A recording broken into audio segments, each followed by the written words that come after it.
Assalamualaikum Bu Tria, terima kasih atas kesempatan dan waktunya hari ini telah memberikan waktu luang untuk saya, mengizinkan saya untuk melakukan wawancara dengan Bu Tria sebagai pakar pendidikan. Saya ingin bertanya tentang beberapa masalah yang sudah saya identifikasi di sekolah saya. Saya nantinya ingin mendengar pendapat Ibu sebagai pakar pendidikan yang sekarang juga sedang mengampu pendidikan lanjutan di Yogyakarta. Saya ingin mendengar bagaimana pendapat Ibu tentang 3 penyebab masalah ini yang terjadi di sekolah saya. Pertanyaan pertama langsung aja ya Bu ya. Sebelumnya saya ingin bertanya dulu, Ibu apa kabar? Alhamdulillah baik Ibu. Ibu apa kabar? Alhamdulillah sehat Ibu. Bagaimana ya cuaca di Jogja hari ini? Alhamdulillah cuacanya cerah, meski sepertinya sebentar lagi turun hujan. Oh begitu ya. Iya. Maaf Ibu ya mengganggu aktivitas Ibu di sana sebentar. Saya ingin mendengar pendapat Ibu tentang penyebab permasalahan yang terjadi di sekolah saya. Yang pertama Bu, saya ingin mendengar pendapat Ibu tentang apa penyebab motivasi belajar siswa masih rendah di sekolah Ibu. Jadi Ibu, mengenai motivasi belajar siswa, menurut saya ada beberapa hal yang bisa menyebabkan rendah atau kurangnya motivasi belajar siswa itu sendiri. Yang pertama, bisa jadi dari siswa itu sendiri yang merasa bosan ketika belajar di dalam kelas, dan juga bisa jadi karena siswa itu kurang perhatian dari orang tua karena orang tuanya terlalu sibuk bekerja.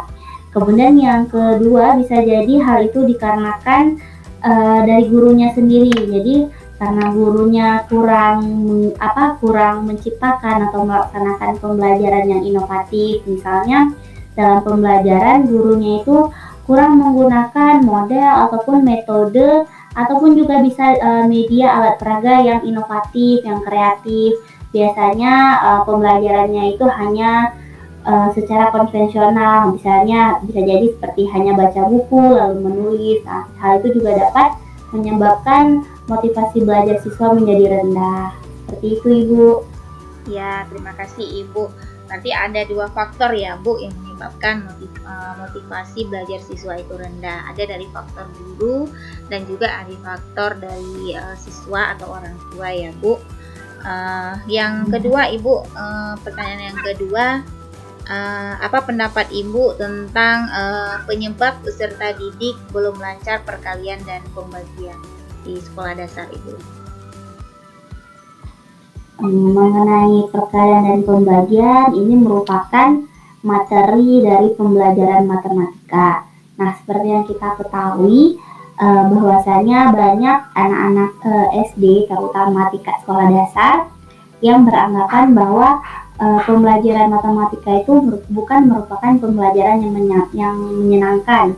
Pembelajaran matematika itu menakutkan. Pembelajaran matematika itu tidak seru untuk dipelajari karena dia susah. Mungkin karena hal itu bisa menyebabkan anak-anak tadi jadi susah untuk memahami materi-materi dalam matematika sendiri. Jadi sebagai guru, hendaknya kita itu harus mengubah pemikiran ataupun mindset anak-anak tadi dengan cara menciptakan pembelajaran matematika yang aktif, kreatif, dan inovatif, sehingga mindset ataupun pemikiran anak-anak tadi itu bisa terhapuskan dengan ternyata pembelajaran matematika itu menyenangkan ya. Seperti itu Ibu. Oh iya, berarti harus ada perubahan mindset dulu ya, perubahan paradigma dari guru ke siswa bahwa belajar matematika itu menyenangkan, sehingga konsep pembelajaran apapun yang dijelaskan oleh guru itu bisa diterima oleh peserta didik ya Ibu. Menurut Ibu Tria seperti itu ya Bu ya? Iya Ibu. Satu pertanyaan lagi Bu Tria, yaitu saya ingin mendengar pendapat Ibu mengapa masih ada guru sekarang ini yang belum biasa mengoptimalkan penggunaan model-model pembelajaran yang inovatif di kelas sesuai dengan karakteristik materi ajar yang mereka ajarkan. Padahal seperti yang kita ketahui, sekarang kita sudah berada di abad 21 di industri 4.0, tapi masih banyak guru-guru kita yang belum bisa menerapkan model-model pembelajaran yang inovatif di kelas mereka. Oke, baik Ibu Erda.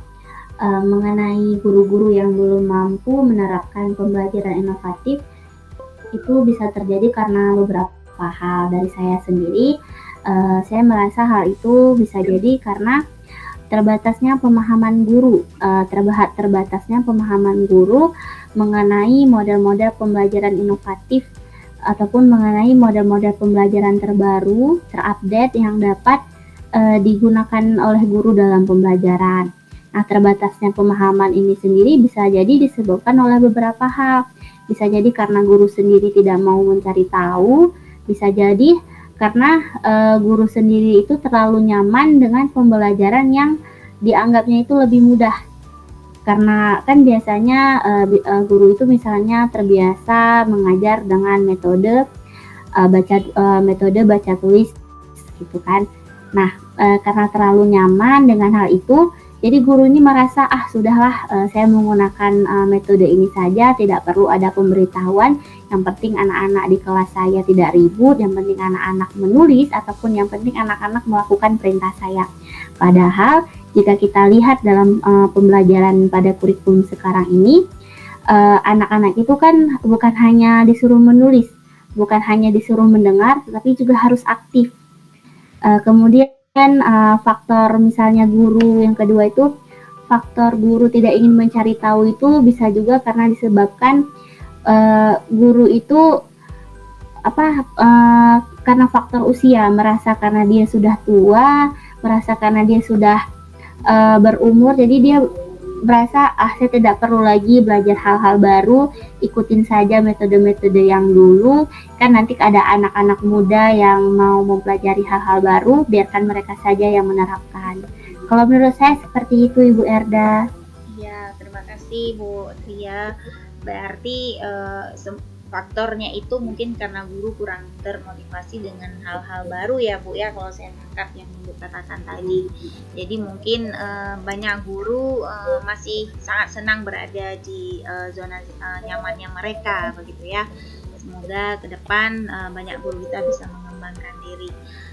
Bu Tria, terima kasih banyak atas waktunya sudah mengizinkan saya untuk mewawancara Ibu sebagai pakar pendidikan pada hari ini.